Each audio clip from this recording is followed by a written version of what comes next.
You are now listening to WSN Wolf Sports Network, live from the University of West Georgia in Carrollton, now in Odyssey Station.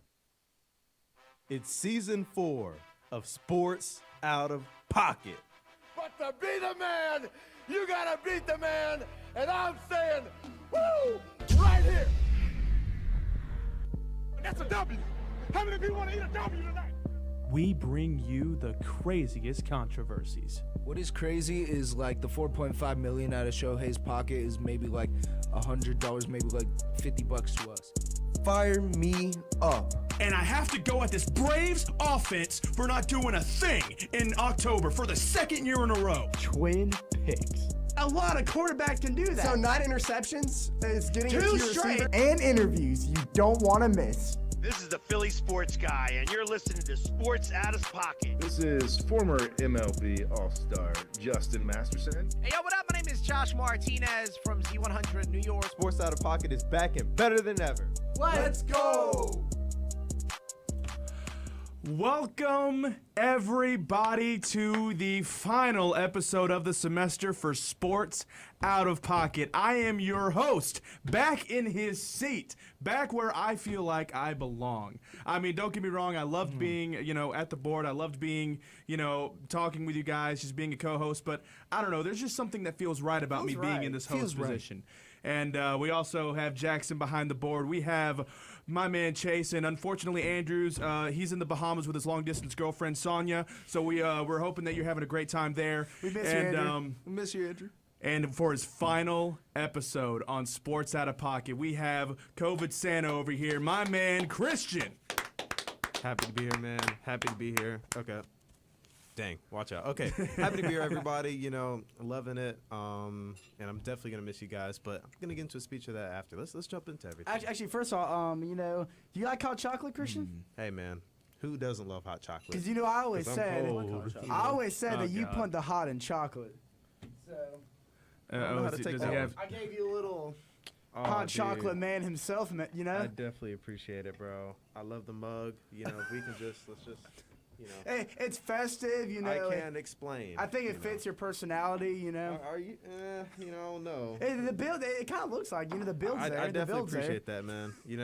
He's a pretty muscular guy. So I agree. take That's that what with I thought when I That's, saw him. that's crazy. I don't know where you found that. But I don't know where you either. found this either. Don't ask me. I didn't get it. I don't know who found that man. or where they got it. Oh, my I wouldn't eat goodness. the chocolate. Don't know where that came from. Hey, but Is this actually chocolate? Yeah, it actually is chocolate. Yeah. Yeah, I'm not actually a chocolate eater like that. Yeah, I we're would gonna, I would like just you keep it said, mugged. we're gonna get into it at the end. But we're all happy for you. You're graduating. You're gonna be moving on to appreciate bigger it, and man. better things. Probably gonna sit there, be successful. I'm gonna have to call you for a loan at some point. It's just gonna be one of those things. But with all of that said, let's get into the show. I'm just here so I won't get fined. We in here talking about practice. It's time for the latest sports controversies. Right in the middle of that stager, I heard the bells. I was My like, bad. no, it actually mixed well. I thought it's like the Christmas version of controversy. But there was no jolly, or there was nothing jolly about this past weekend. And the week of rivalry, I can never say that word. It's bad. I always pronounce it with like Elmer Fudd. Rivalry. Yeah, rivalry week. Rivalry. Yeah, but this past rivalry week, there was a big controversial thing all around college football, and it had to do with planting that flag right in the middle of your Michigan, Ohio State, man. Yeah, the Michigan and Ohio State was one of the first ones that we saw, and players ended up getting pepper sprayed because of it. Basically, it all started. Michigan pulled off an unbelievable win against Ohio State. Nobody thought that Michigan had any chance of beating Ohio State in this game, but somehow, some way, they pulled it out 13-10. After the game, Michigan, they're not just satisfied with the victory. No, they have to make it hurt. So what do? They go get their team flag, and they plant it right in the middle of Ohio State's logo. Yep. And Ohio State players weren't having it. So they went over there. They started a whole big brawl. Security was trying to break things up. And in the middle of that chaos, some security brought out some pepper spray and sprayed some Michigan players. And it was just an insane scene. So, Chase, what do you think is going to happen? What do you think the repercussions are going to be from? Because it didn't just happen in this game. It also happened in North Carolina versus North Carolina and State. then Florida State and Florida. Florida State, yep. And Florida as a State. Florida State fan, how did you feel about that? You know, so I'll tell you this. So I remember watching it all unfold. The moment the clock hit 0, I mean, it was quick. Florida players instantly ran out there. They planted the flag in the middle of the logo, and the Florida State's coach, Mike Norvell, he's actually the one that ran out there, grabbed the flag, and chunked it across the field. And as this whole situation was going on, I can't remember who called the game, but he said it best. He goes, if you don't realize what's going to happen, watch out, because college football is about to ban flag planting. Because we've seen this before. Everybody believes that Baker Mayfield's probably the one who started this whole trend. I'd agree. If we remember a couple years ago agree. when he did it in the shoe against Ohio State, planted that flag in the middle of the logo, and then he's just saying, we've never seen it break out to this much chaos like we did this past weekend, and for that reason alone, college football, they're going to ban it, right? Because they don't want to fight every time it happens. Here's the difference, though.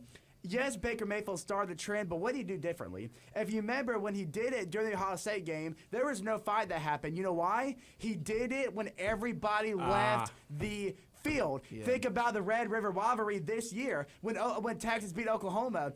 They planted the flag. Red River rivalry? Well, yeah, I can't. It's not right? just you, It's hard to say, man. It's not just you, Red Steven. River rivalry.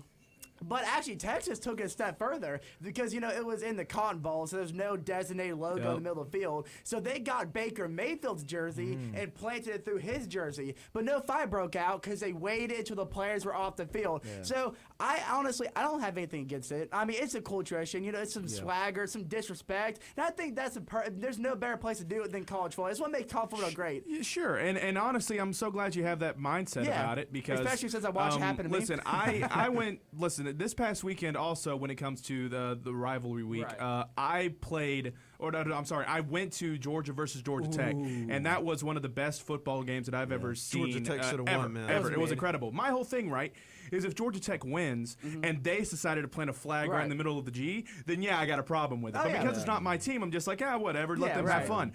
It hurt. It hurt watching exactly. Don't get me wrong, it hurt. That's the thing about it is like hindsight's 20/20, whatever else. It's like it's different when it's your team that's getting embarrassed like that. Thank God they ended up pulling out the win, or else that was going to be. Man, I literally just like I would have lost my voice for nothing. I was so ready for that game to end. You would have. But we're gonna move on to that later. We're gonna talk about that over Fire Me Up. But also, Christian, something else happened this past weekend in the NFL. Trevor Lawrence. What happened there? Okay, so there was a late hit, on Trevor Lawrence. I think we all saw it. I'm gonna be honest. He was really making the case of, I couldn't stop. But it's one of those things where you can't afford to let that happen when that game has such a big dependency on what happens in your future. You making the playoffs. Another big thing. Let's talk the Bears, dude. Oh my goodness, that last drive. That was The one time I wanted the Bears to win, and I sat up. I said, please. And I just watched the clock go from 30 seconds to 3 seconds to nothing. That's the Bears for you. And I think the best part was the coach after the game trying to defend it, saying, we did nothing wrong. Like, there's nothing wrong with what we did. But you had a whole time, like, you were yards away from field goal range, and you just took the play clock down to 3, and you threw up a Hail Mary that didn't even make it to the end zone. What's not wrong with that? It was just like, it was watching chaos. It was just watching a team just shoot themselves in the foot. It was like, honestly, if I'm looking at your team, I'm surprised you don't have like a Georgia logo on your team, because that's just Atlanta Nation right there. Atlanta's always about messing themselves up and like doing things that should be done, aka the Super Bowl. But it's like I said, it was. He got fired though right after. But that's the thing. Rightfully it's like so. Chicago's front office actually did the right thing, because there's no excuse for that. There's no excuse for not only not calling a timeout and trying to, run the ball, maybe do a quick slant to one of your receivers just to get in field goal range, because you're only a few yards away, but also to say in the post conference to say that we did nothing wrong. I think we handled it the right way. You handle it the right way by letting the clock tick down for 30 seconds and then throwing a Hail Mary pass to Adunze, hoping to make an incredible play. No, that was bad. That's a terrible coaching decision, and you deserved what you got. It was a 33-second runoff, too. It was a total of a 33-second runoff.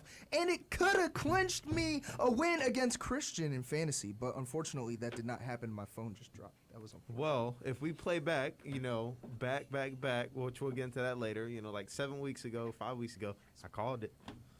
Speaking of.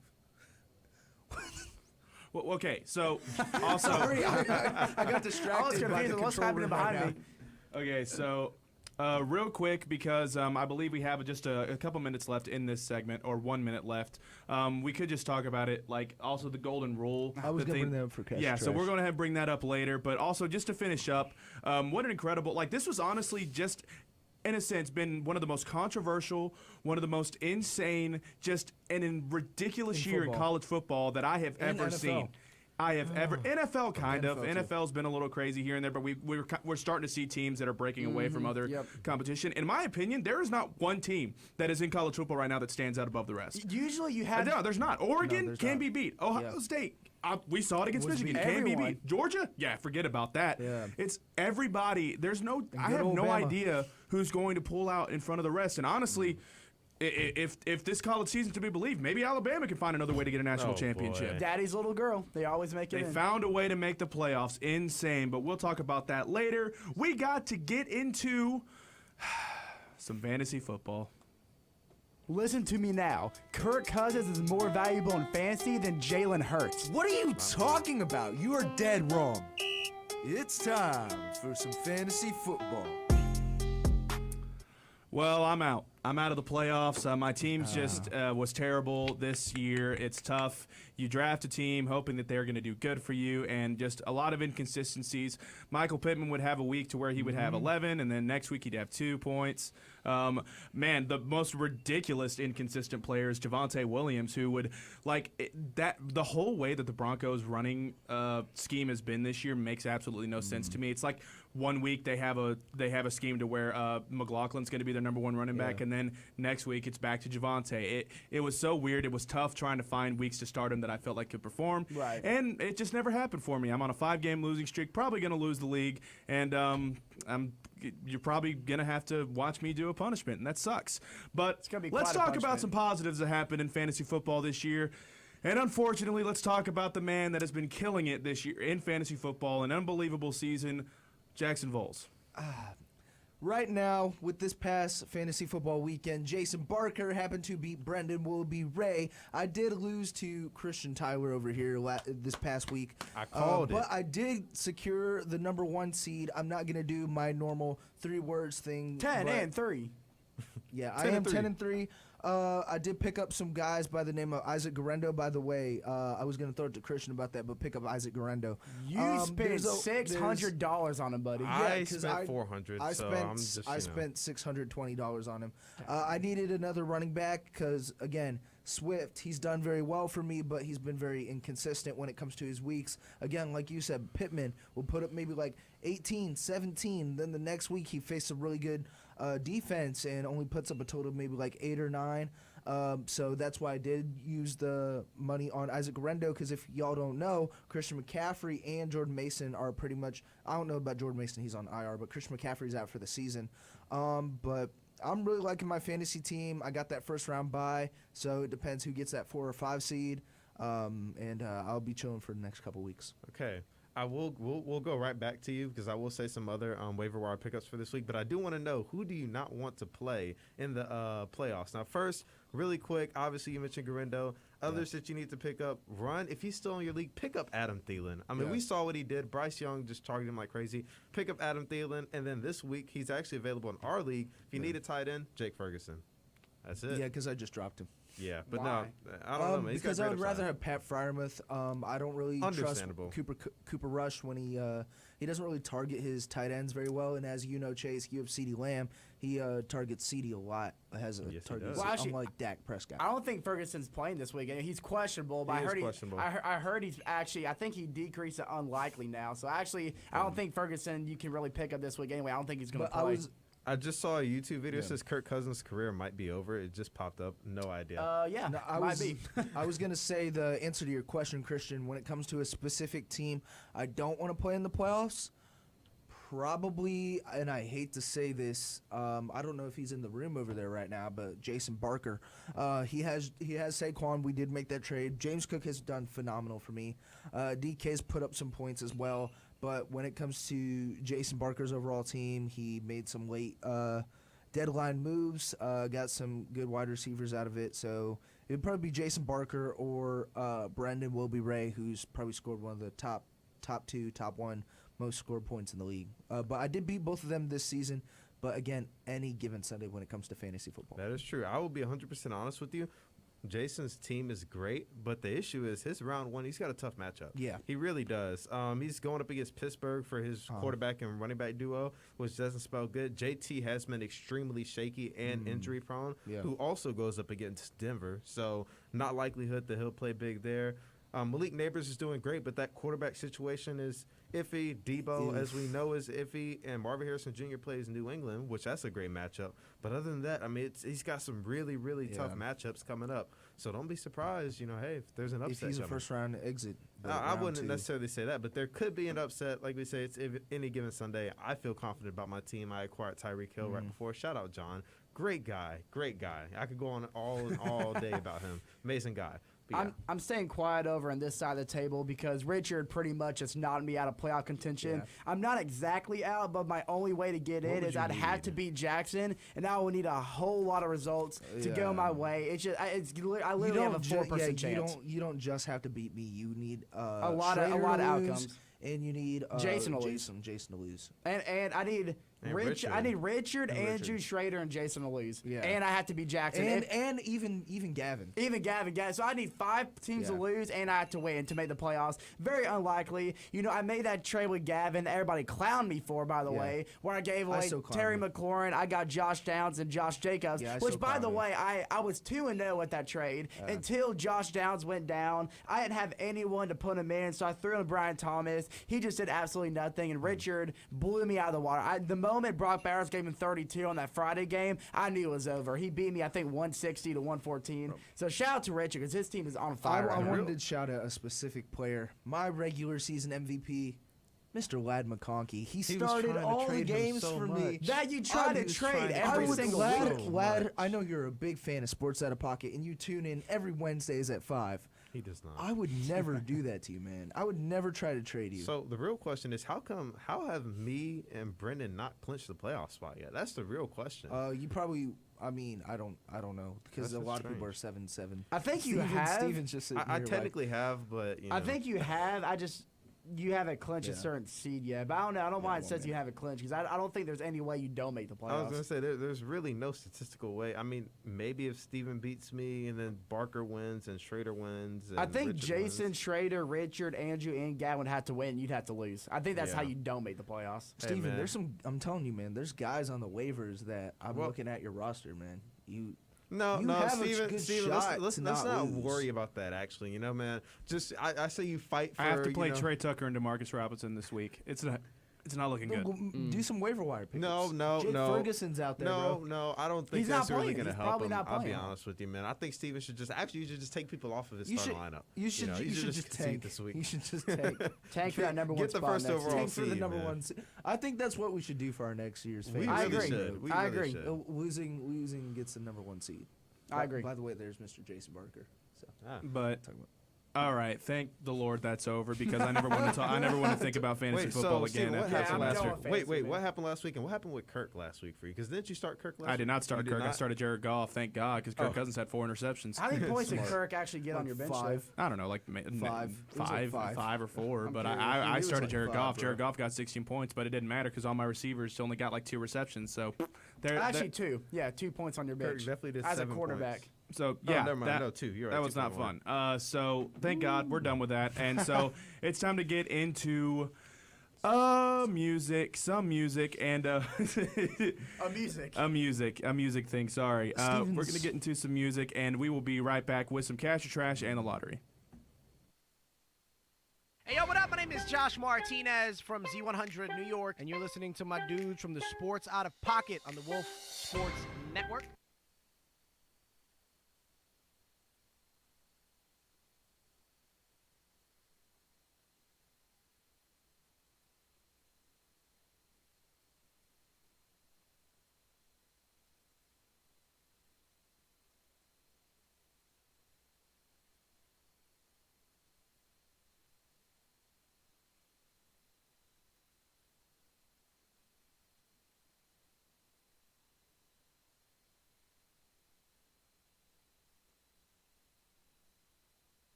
It's college football time.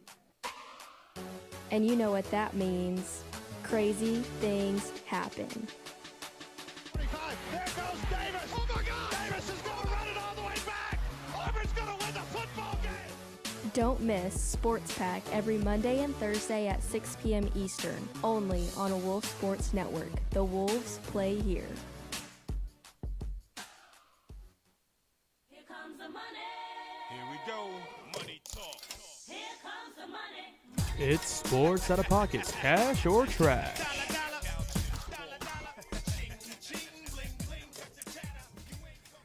So we had a news break that came on over this past week about Major League Baseball and a certain rumor about what Rob Manfred wants to pass for this. I don't know. It's probably not going to be next season, but just for the future of baseball. And it's called this MLB Golden Rule. Jackson, what's going on with this rule? So the MLB Golden Rule is say you have Shohei Ohtani at bat, right? He hits a home run, blah, blah, blah, next player up. The Golden Rule is where you can put any player from your team at the plate at any moment, at any time.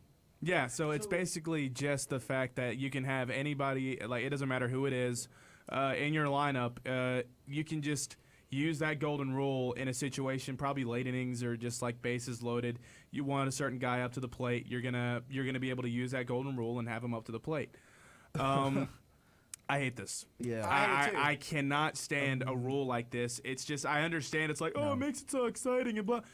That's stupid. That takes all the strategy out of the game that I love. It takes all of the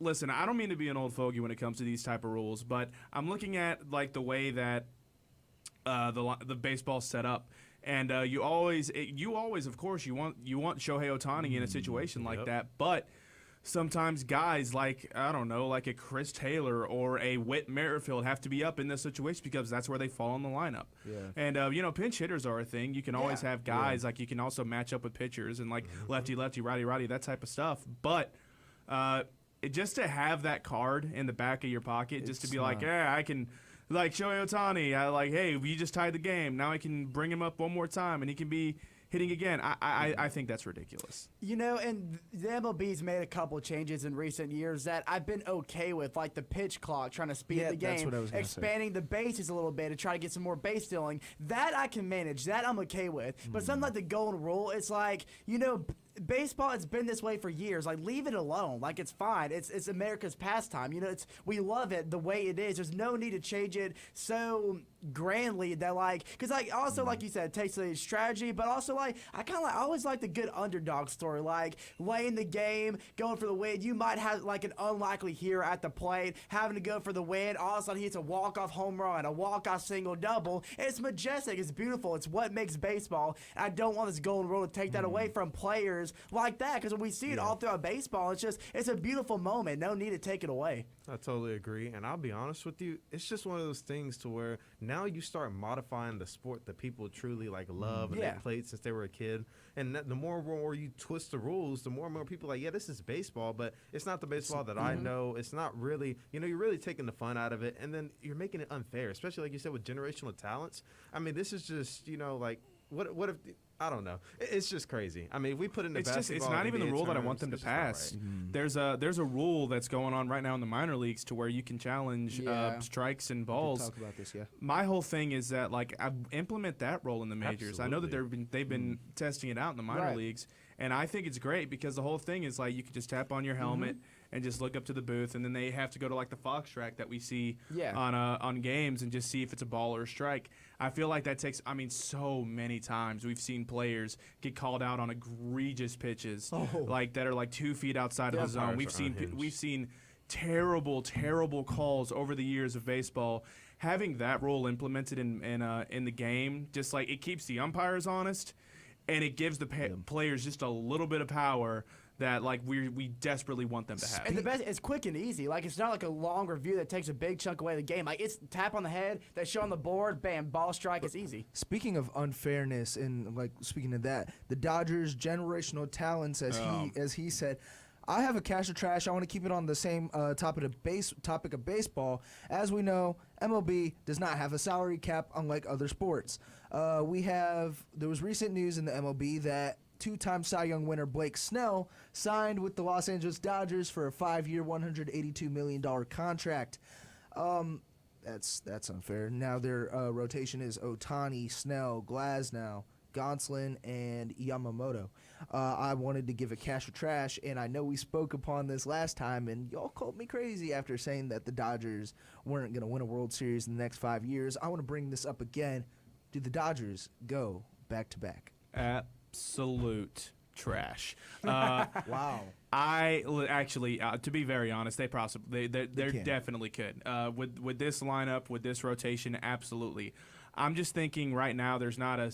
I don't think they're going to have another season to where, like I said, Glasnow's going to have a full healthy season. We've seen Blake Snell have issues when it comes to injuries in the past. Yep. My whole thing is this whole situation when it comes to the Dodgers is why I desperately want a salary cap in baseball. I used to not want to. I used to be like, hey, look, I mean, it's not like there's a monopoly. There's a team that's just going to sit there and spend money. I forgot about players deferring contracts. Yeah. It's so insane that like they have $1 billion in payroll, but they're not paying like all of that salary until like 2030 or whatever. So they have just a full decade of paying Shohei Ohtani like the biggest contract in baseball, but it's just deferred money, and then he gets the entire sum like at the end of his contract. And it's the same thing with Blake Snell. It's the same thing. I think Teoscar Hernandez had a deferred contract with the Dodgers. It's insane how they're able to talk them into that, but also it's just insane how they're able to get away with offering these players all of this insane money, but also talking them into it's like, well, look, just because I know you want a ring, why don't you go ahead and we'll put off. We're gonna pay you, but we're gonna have to put off that money. My whole thing is like, man, Dodgers teams in 2040 are gonna be horrible because the money they're gonna have to pay. Are gonna be absolute. Do you want to know where the Dodgers got all this extra money? Tell us, Jackson. Ohtani's interpreter, all the money that he bet and stuff. He probably brought all. But wouldn't that go to the Ohtani though? No, I feel like it went to the Dodgers. Well, no, go ahead, Christian. I was going to say, going back on the topic that Steven said earlier, let's also hold these umpires accountable. Like, there's egregious and unhinged calls, and the umpires just get away. I know you know. Dodgers there's so many awful calls, so many out-of-the-box calls. That's why I was watching it. I was watching a clip earlier today, and it was and bringing it up, the funniest clip that is in baseball this past season, Aaron Boone getting ejected for not saying an absolute it was word. The guy in the fan. The fan saying something, and the umpire throwing Aaron Boone out. Oh, man. My whole thing is like, listen, while it's funny and hilarious, there also needs to be repercussions for umpires that have obviously made a mistake and thrown managers out for nothing. Like my whole thing is like, there's never a fine for an umpire making a bad call. There's never like when umpires are yelling in coaches' faces and like they chest bump or anything. There's never any repercussions for umpires, and I don't know if it's like that's also the union that they have to worry about or whatever else, but. There needs to be punishments for umpires that just make egregious calls or just like make terrible mistakes like what happened with Aaron Boone. There needs to be a fine. Like if you're going to fine baseball teams, if you're going to fine managers, fine umpires. Yep. And we all remember the egregious, I don't want to butcher his name, Armando Galarraga, the umpire that ruined the perfect game. Oh, Lord. You're going a decade old I'm going on a that decade one, bro. over. Because remember, like you said, like that's not only like. That was back when I was 25. That's not. I mean, it's nothing just as simple as like just giving an extra base hit to a team. He ruined history. And he felt bad. I remember the game after him come to the stadium. He got the standing ovation. He was just in tears because of how bad he felt. I'm not saying like maybe certain like repercussions should be taken for. So he felt bad. He felt horrible. But I think like repercussions could prevent something like this down the road because umpires they feel like they have full reign to do whatever they want. That's what I feel. This is why Angel Hernandez is out of a job now. That was the best thing the Umpire Association ever did this past season. But I mean, something has to be done to prevent mistakes like this from not only like affecting games and players, but affecting history. Also, how long has the replay rule been implemented in baseball? What are we going on, a decade now? I think so, yeah. Like 2015? Yeah, How is it that we are all the way in 2025 and you still cannot replay a strike. You don't. can't sit there and challenge like the foul ball or whatever else. You can't challenge like a check swing because my whole thing is like, let's go back to 2021 when the Dodgers and the Giants were playing each other in the National League Division Series. Giants had a check swing, and like the replay showed that he did not go. Yep. And you can't challenge it, so the game just ended. We're in 2025. I feel like we need to get to a point to where like everything can be challenged, everything can be like go to the video board or just whatever else, because it's if you're going to implement the replay system, you got to do it right. I remember everybody says, human error is a part of the game, which that's true, but baseball is such a fast-moving sport. They're not superhuman. They're going to miss a call here and then. Give them some grace and mercy where they can go to replay and see whether they're right or wrong. So, like, the weight's just not on the umpires. All right, well, we talked enough baseball. It's time to get into some more football discussions with this lottery.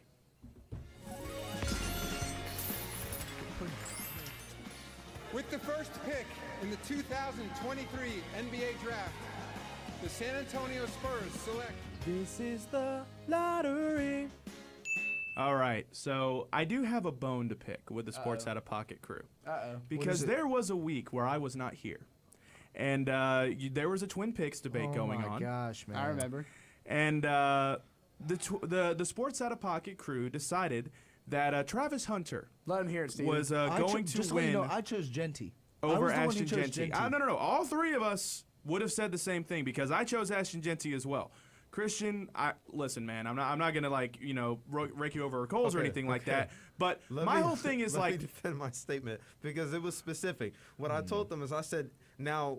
I had to clarify after because I said, is it who I think is going to win or who I think should win? If I was picking who should win, then I would have picked Genty. But if I was picking who I think they're going to pick, then I pick Hunter because, come on, the media's all after Hunter. That's what I was saying. My whole thing is I feel like we should be judging it on who should win. Because looking at what Travis Hunter's doing, listen, it's great, man. He's playing on both sides of the ball. He's playing great ball on both sides of the ball. But he's not even top 5 in defense. He's had some great in receiving yards. I think he's 6 overall. Right. My whole thing is we're looking at Ashton Genty. Looking at all of his stats, I think he's third in maybe one category. Every other category when it comes to rushing yards, when it comes to rushing touchdowns, he is first overall.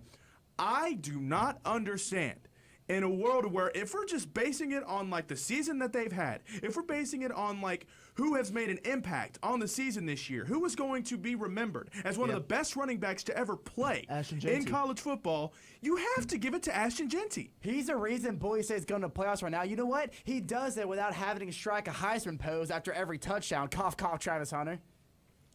He's all about the clicks. Ashton, Jonty, he had a chance to Dan Lanning. He had a chance to lead Boise State. I know what the argument's going to be. Well, he hasn't played any competition. He played the #1 Oregon team. Do y'all remember what he did against that team? They should have beat him. Yep. The only reason Oregon won was because of 2 special team plays. Take one of the special team touchdowns, Boise State beats Oregon. You know what? I respect Jonty. He is loyal. He had a chance to lead Boise State for more money. There are teams offering him crazy NIL deals to lead, but he said, Boise State's where I'm from. It's what I love this team. When you're almost averaging 200 yards per game, that is ridiculous. That tells you that defenses have no idea what to do with this guy. Not to take a shot at my Seminoles, but he has more yards by himself than Florida State has as an entire rushing attack. Well, I'm sure he has probably a lot of football teams this year. I just want to read off Genty's stats versus that Oregon defense. The score was 34-37, Oregon won. Ashton Genty, 25 carries, 192 yards. Speaking of almost averaging 200 yards per game,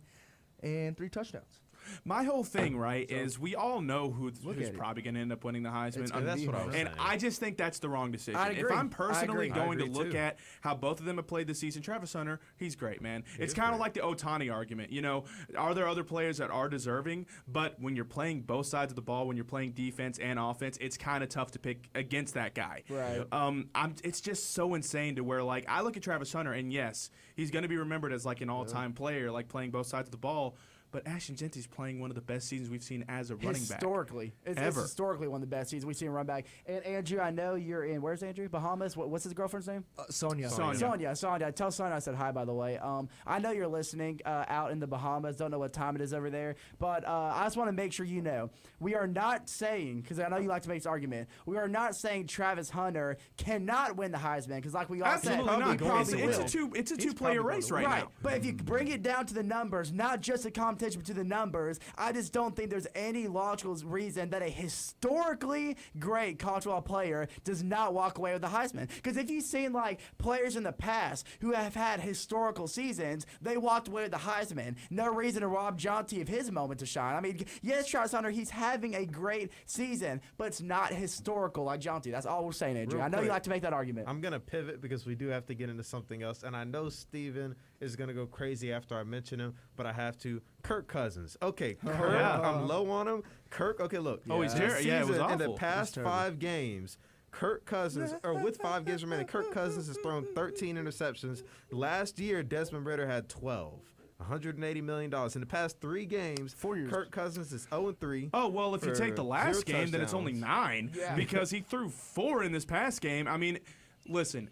But 4 fumbles in the past 3 games, too, It's- man. The last time he threw a It's passing a touchdown problem. was Dallas. It's becoming a very big problem to the point to where people are wanting Penix to start. Penix, come on. Listen, nah, man. You don't want to rush him. You want to sit there and have him develop a little bit. You want him to play at the right time.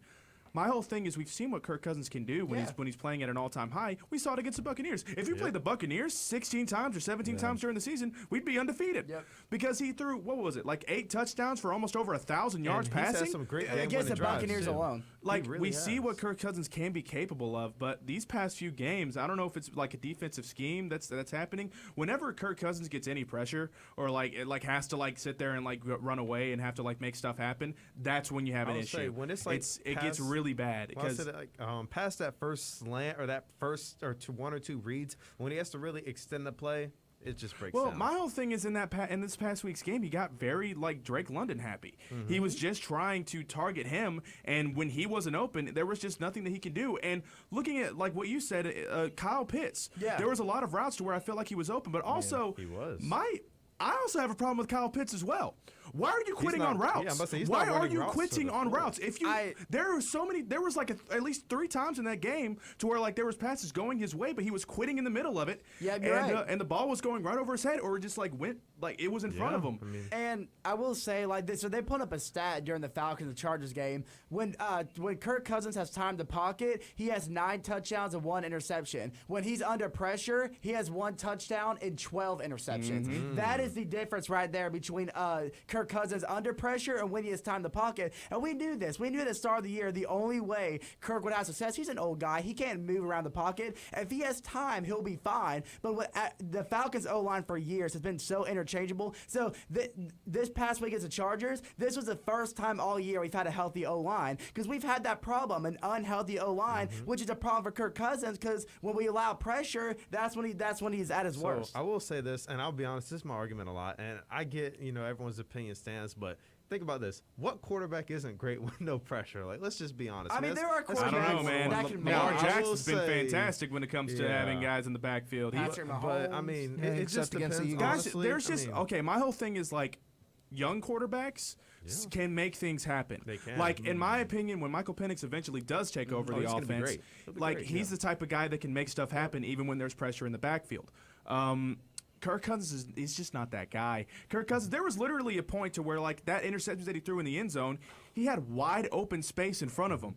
And I know he's 30-something years old, but I was like, dude, just run it. I don't care if you only get 5 or 6 yards. You got to run that ball. At least get a field goal. But he literally just lobbed it into the end zone right where a Chargers defender was. I didn't even get to watch the game, honestly. But what happened on that pass with no power? What was your guys' reaction? He tried to go. He literally tried to do a simple pass over to. I want to say it was either Ray McLeod or Darnell Mooney.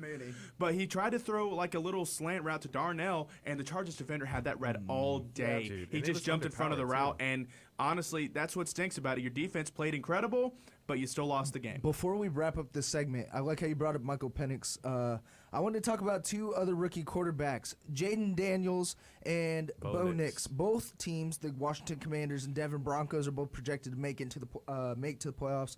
Who are you higher on heading into the rest of this season and into the playoffs? Jaden Daniels, right now, 15 touchdowns, 6 interceptions, 2,819 yards, and Bo Nix, who has 17 touchdowns, 8 interceptions, and 2,842 yards. Higher on, Bo Nix or Daniels? It's close. It is close because they both have played incredible seasons. If I just had to pick a team who I'm going to be higher on, I guess Jaden Daniels. Just as far as skill level goes, I think Jaden Daniels just edges out Bo Nix, but Bo Nix is still great. He's been fantastic. I think Bo Nix going into the playoffs does have a chance of making some headlines and making sure the Broncos can go deep in the playoffs. But you already know my 4 teams. My 4 teams going into the playoffs as far as who I think are going to be in the championship game. I have in the AFC Championship, I have the Ravens, and I have I have the Ravens. And I have not the Chiefs, Buffalo Bills. Yes, I have the Bills. I have the Ravens and I have the Bills, and then in the NFC Championship I have the Eagles and I have the Lions. Eagles Packers, because we need to see a rematch. I'm just saying that would feed families. I'm gonna answer your question, Jackson. I'm gonna say Jaden Daniels only because Steven, you talked about it. Denver's rushing attack is just very inconsistent. They don't have it figured out. Meanwhile, in Washington, Brian Robinson Jr. and Austin Eckler, they're a nice pair in the backfield, and I feel like that takes a load off of Jaden Daniels. So I think that because he doesn't have that load on his shoulders. Eckler not done? Eckler's on Eckler IR. is done. He is done. Yeah. Oh, he is done, isn't Shout he? out, Josh but Brian, McNichols. either way, Brian Robinson Jr. though. But yeah, Jeremy McNichols. point stands. All right. Well, the only thing that I want underneath the tree right now is the Georgia Bulldogs National Championship. But I also want to listen to this incredible song by Kelly Clarkson. This house, Steven. We'll be right back. This is the Philly Sports Guy, and you're listening to Sports Out of Pocket on Wolf Sports Network.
A new voice is in the airwaves on Sports Pack and is bringing some interesting takes.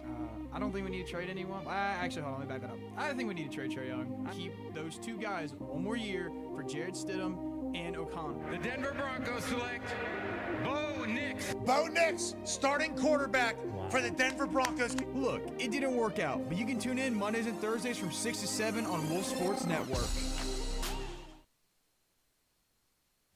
I am having a very bad day. I am in no mood. This is one of the worst days that I've had in a long time. Fire me up.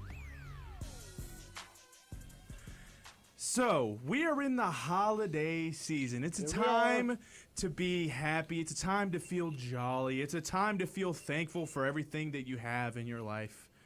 Unless you're a Falcons fan, unless you're a fan of Kirk Cousins, who has been absolutely terrible this season. Or no. At these past few weeks, Kirk Cousins has been absolutely awful. Absolute dog water from Kirk Cousins. And it makes no sense. It just doesn't make any sense, especially what we've seen from what Kirk Cousins can do. We talked about it in the past segment.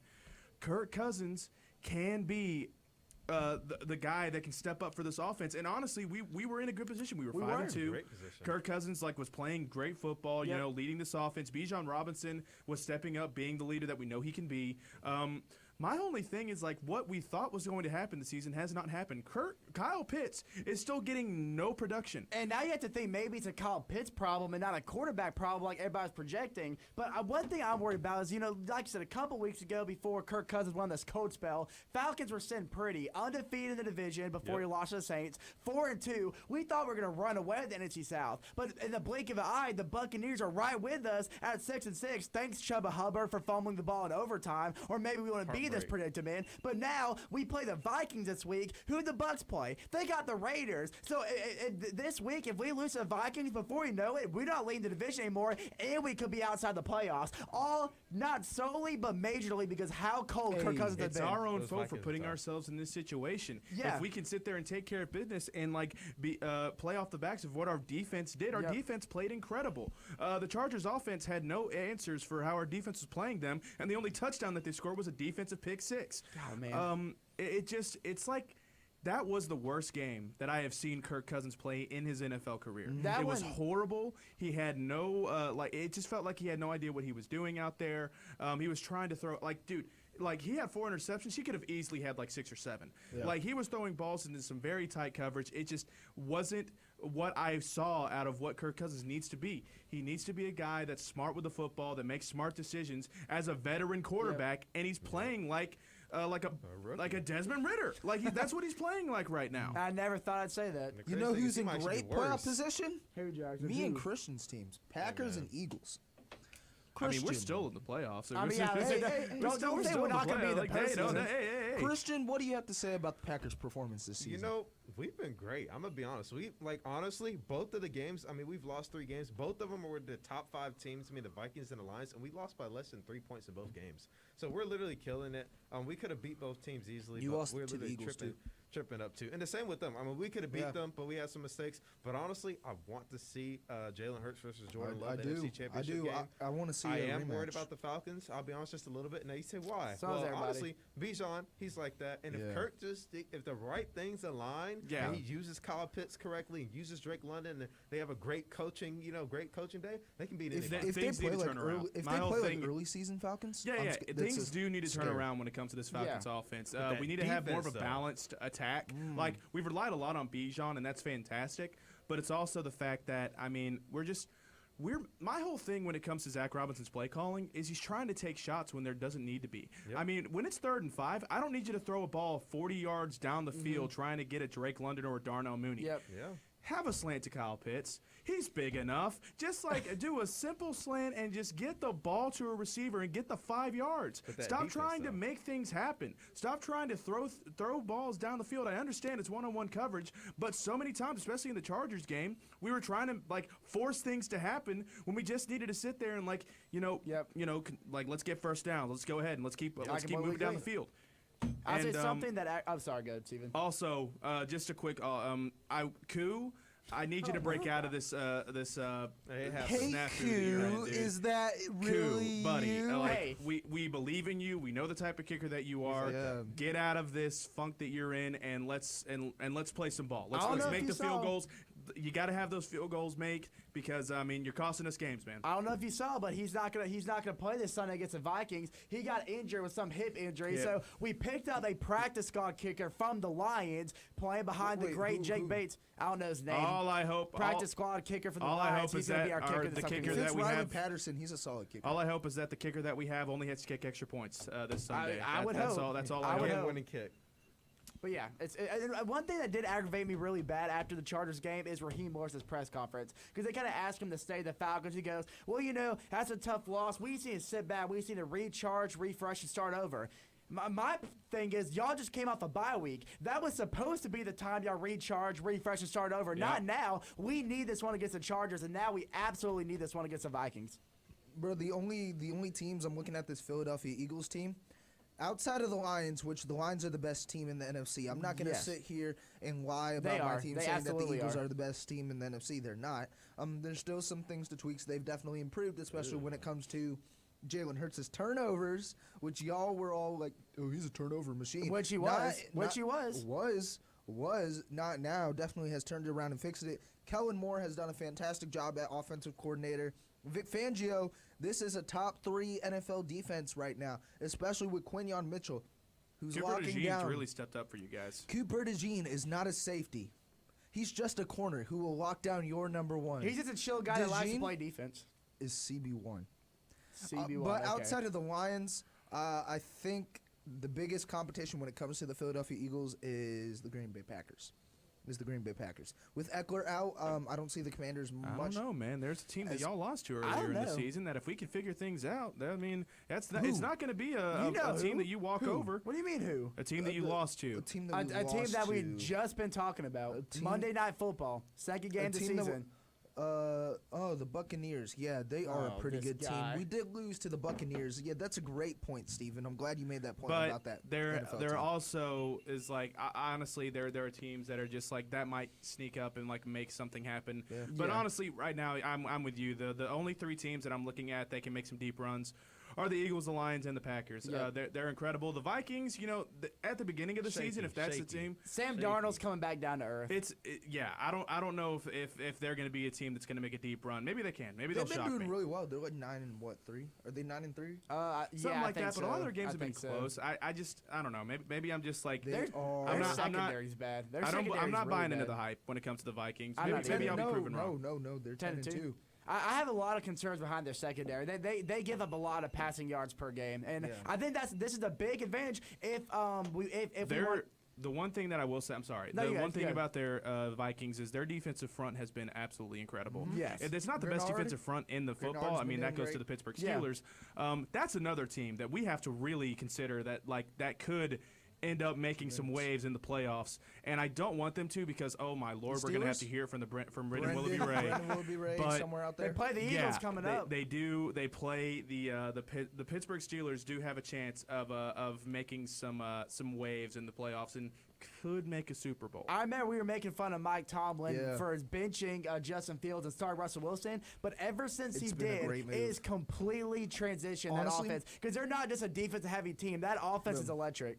Bro, Although Fields- George Pickens, you're a child. Fields can still start on like 5 different NFL He could. teams. He could. But Russell Wilson's bad. That dangerous is dangerous. We only have a few more minutes, and I want to go ahead and throw it over to my man Christian. Last message. It's your last show on Wolf Sports Network. Man, you've been here longer than any of us, and now you're Semester heading off before us, into too. heading off into the real world. You're heading off doing bigger and better things, and we're just so proud of you. Before you get into this piece, let's all give him a round of applause, ladies and gentlemen. Since Mr. season Christian. 1. The OG, baby. Oh man. Now I'm taking the same road that everybody else is taking. So I guess, I'll look at the camera, but it has been a great ride, honestly, being here at Wolf Sports Network. I've spent over 2 years here. Yes, 2 years. And I just want to say I appreciate everybody's time and effort here. I would like to thank, of course, the cast of Sports Out of Pocket and, of course, Michael Tucker and Sean Isaacs. I'd like to thank all of the OG members who came before me and, who helped me get to where I am. I would like to thank everybody out there in the room, of course, and Lim, and everyone else who will just, rally behind me and everybody else and just all the great people here. So I definitely appreciate everyone's time and efforts. You guys know that you can lean on me or rely on me if you need anything. And thank you guys. It's been a journey for sure. Christian, you will be missed.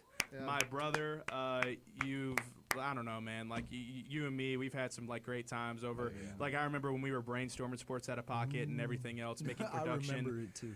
And We were literally sitting there. I'm like, we were like sports. I'm like, wait, what about Sports Out of Pocket? Sports Yeah. Unlimited. Yeah, Like, funny it's thing is, like, everything. he's the one that came up with the name. So I mean, we're losing a big piece in our production. And man, next semester, ladies and gentlemen, it is going to gonna be an be emotional one because it is me, Steven and the twins. Andrew, and Chase's last season because we are graduating in May, and it's going to be an emotional one. I want And y'all to you leave be it on off the to me? ride with us. We're going to be off, obviously, for a few weeks. We're not going to be back until probably February. Right. But I want everybody to have an incredible Christmas, an amazing New Year. I hope all of you have amazing New Year's resolutions and you stick to them. Just go buy presents, have fun with your family, and then be with us right back here in February because Sports Out of Pocket, we have one more season with Season me, 5. Chase, and Andrew. The And final then me. season. And then you, This obviously. is my final year, but yeah, not your final year, but obviously Jack is going to be here, pressing them buttons. He might be the host. Yeah, man. Maybe. We'll be right back here next semester. So, and it's the same time, same place, Wednesdays at 5 o'clock. We love you. Thank you for all of your support this semester, and we will be back next season.